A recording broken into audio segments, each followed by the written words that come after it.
Kali ini saya akan mempresentasikan tentang bagaimana cara perhitungan menggunakan metode Electre. Tahapan pada metode Electre diantaranya yang pertama melakukan normalisasi matriks keputusan dengan rumus Rij sama dengan Xij per akar dari sigma M di mana I adalah 1 Xij kuadrat.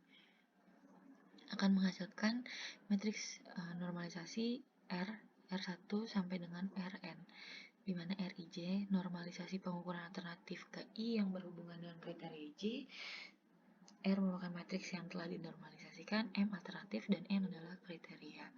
Selanjutnya, melakukan pembobotan matriks hasil normalisasi dengan rumus V sama dengan R dikali W, di mana V merupakan weak normalist matrix, R matriks normalisasi, dan Wj adalah bobot.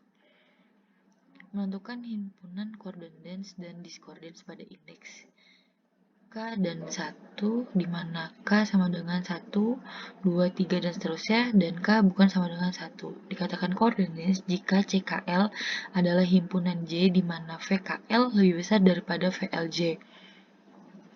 Dan dikatakan discordance jika DKL merupakan himpunan J VKL kurang dari VLJ, di mana J 1, 2, 3, sampai dengan seterusnya. Selanjutnya kita melakukan menghitung matriks coordinates dan discordance dengan rumus sebagai berikut. Coordinates dengan CKL sama dengan sigma JC dan WJ menjadi matriks coordinates, dan discordance itu rumusnya DKL sama dengan himpunan dari penjumlahan maksimal VMN dikurang VMN min 1N, di mana MN merupakan elemen dari DKL per maksimal dari VMN dikurang VMN min 1N, di mana MN adalah jumlah dari N-nya. Akan didapatkan hasil matriks discordance seperti ini. Selanjutnya, menghitung matriks dominans dari coordinates dan discordance. Matriks coordinates dominan menentukan matriks dominan F menggunakan bantuan threshold, yaitu dengan membandingkan tiap elemen matriks dengan nilai threshold. Mencari rumus nilai thresholdnya itu C underscore sama dengan sigma dari sigma M ke K, di mana K sama dengan 1, dan sigma ML, di mana L sama dengan 1 CKL, per M dikali M min 1. Jadi penjumlahan setiap matriksnya dibagi M dikurang 1. Nanti akan didapatkan hasilnya. Jika FKL sama dengan 1, itu kondisinya CKL lebih besar daripada nilai threshold concordance. Jika dikatakan 0, jika CKL kurang dari nilai threshold concordance. Untuk discordance, menentukan matriks dominan G dinyatakan sebagai matriks discordance dibangun menggunakan nilai threshold D. Caranya sama dengan sigma M di mana K sama dengan 1, dan sigma ML sama dengan 1 DKL per M dikali M min 1. Jadi didapatkan hasil seperti ini, di mana GKL sama dengan 1 jika CKL-nya lebih besar daripada nilai discordance, dan dikatakan 0 jika CKL-nya kurang dari nilai discordance. Yang keenam, kita menentukan aggregate dominance matrix. Aggregate dominance matrix E yaitu matriks yang tiap elemennya hasil dari perkalian matriks F dan matriks G. Rumusnya sebagai berikut: EKL sama dengan FKL dikali GKL. Setelah itu kita melakukan eliminasi alternatif yang less variable. Dilihat dari urut. Kita jadi mengurutkan pilihan dari setiap alternatif yang dinyatakan oleh matriks E, maka alternatif lebih baik dibandingkan. Lalu pada matriks E yang memiliki jumlah paling sedikit itu bisa dilakukan eliminasi. Ini contoh soalnya di mana diketahui perusahaan ingin membangun sebuah gudang yang ingin digunakan sebagai tempat untuk menyimpan, dengan kondisi ada 3 pilihan alternatif lokasi A1 sampai A3, 5 kriteria yang dijadikan acuan, C1 sampai dengan C5, dan tingkat kepentingannya 1 sampai 5, 1 sangat rendah, 5 sangat tinggi, dengan bobot W atau nilai pengambilan keputusan berbobot 5, 3, 4, 4, 2, dan nilai setiap alternatif di setiap kriterianya ini seperti yang tertera di tabel. Baris A1, baris alternatif dan baris kriteria sebagai kolom. Kriteria setiap kategori setiap kriteria di mana C2 dan C4 adalah kriteria keuntungan, C1, 3, dan 5 adalah kriteria biaya. Cara menjawabnya seperti yang dilakukan pada tahapan sebelumnya, membuat matriks normalisasi dulu dengan rumus begini. Sebagai berikut, diambil dari C1 dulu untuk mencari X1-nya. X1-nya didapat dari hasil akar 0,75 kuadrat ditambah 0,50 kuadrat ditambah 0,90 kuadrat. Ini akan didapatkan hasil sama dengan 1,273. Ini kita dapat hasil X1.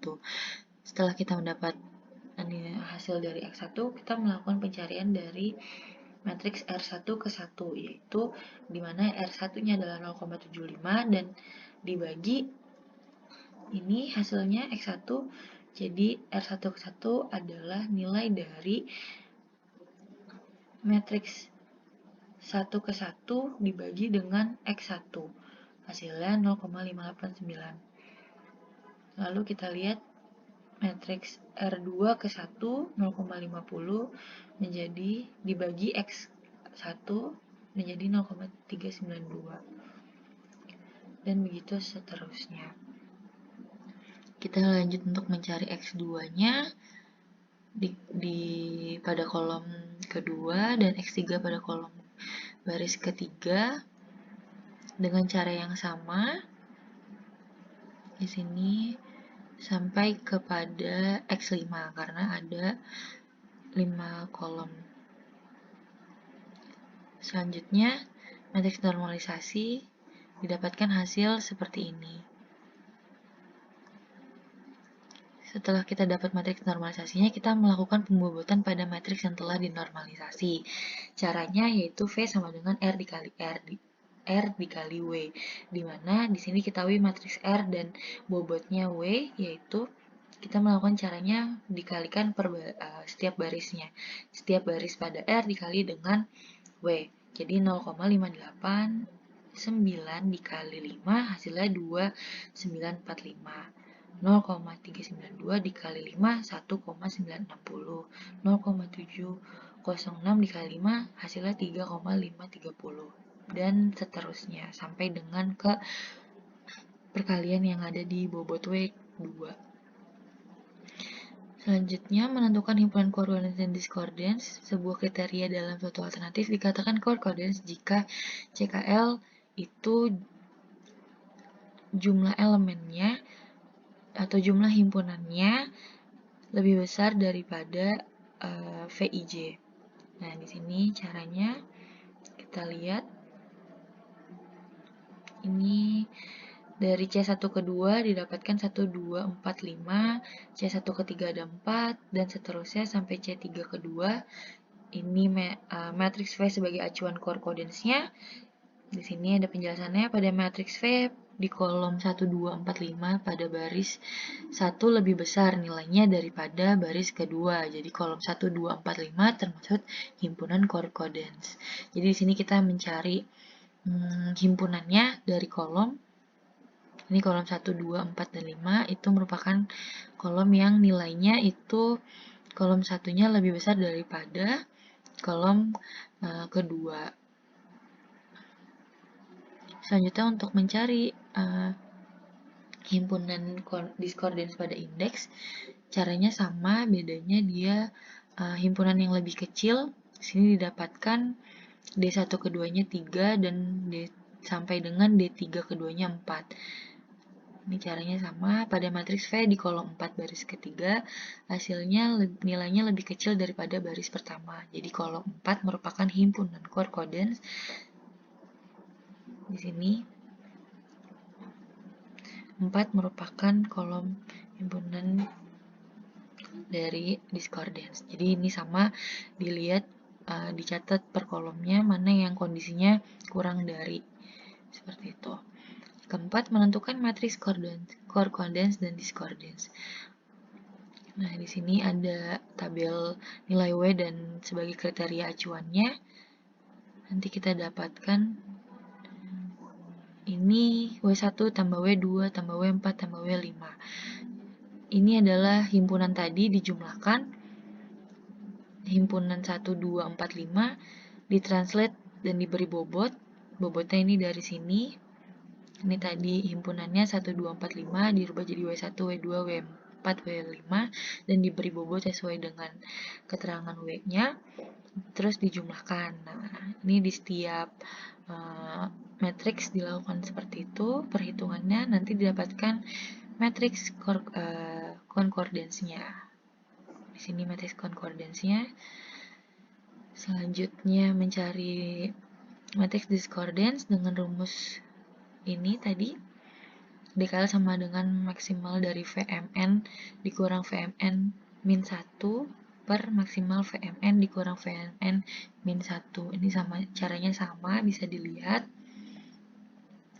Dihitung dari setiap matriksnya, ini ada tabel yang membantu. Di sini keterangan dari tadi matriks V dan kriteria discordance-nya untuk acuannya. Nanti didapatkan hasilnya matriks dari discordance itu ini 0,16 sampai dengan 0,535. Selanjutnya menghitung matriks dominan, concordance dan discordance. Nah, caranya dengan melihat nilai thresholdnya. Ini rumusnya. Ini matriks C-nya.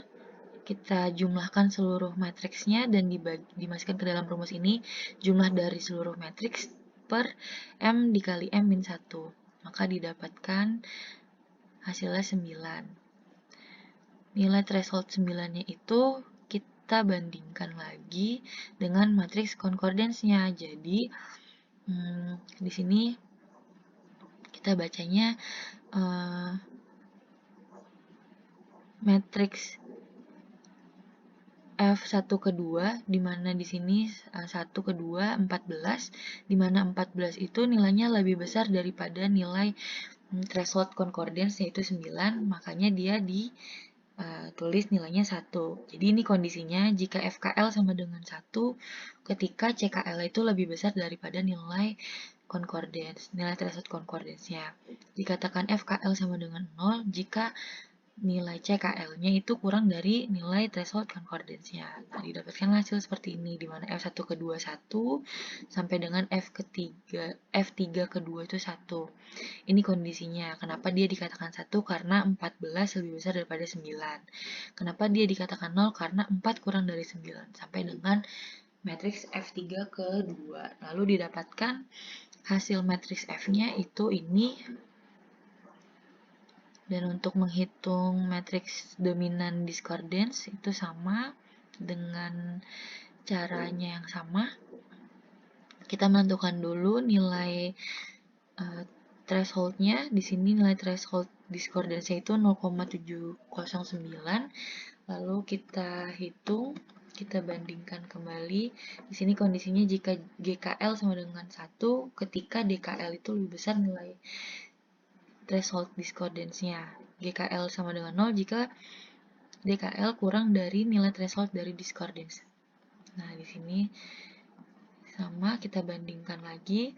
Kalau G1 kedua itu 0 karena 0,186 itu kurang dari nilai discordance-nya sampai dengan G3 kedua. Didapatkan hasil matriks sebagai berikut. Lalu kita menentukan agregatnya.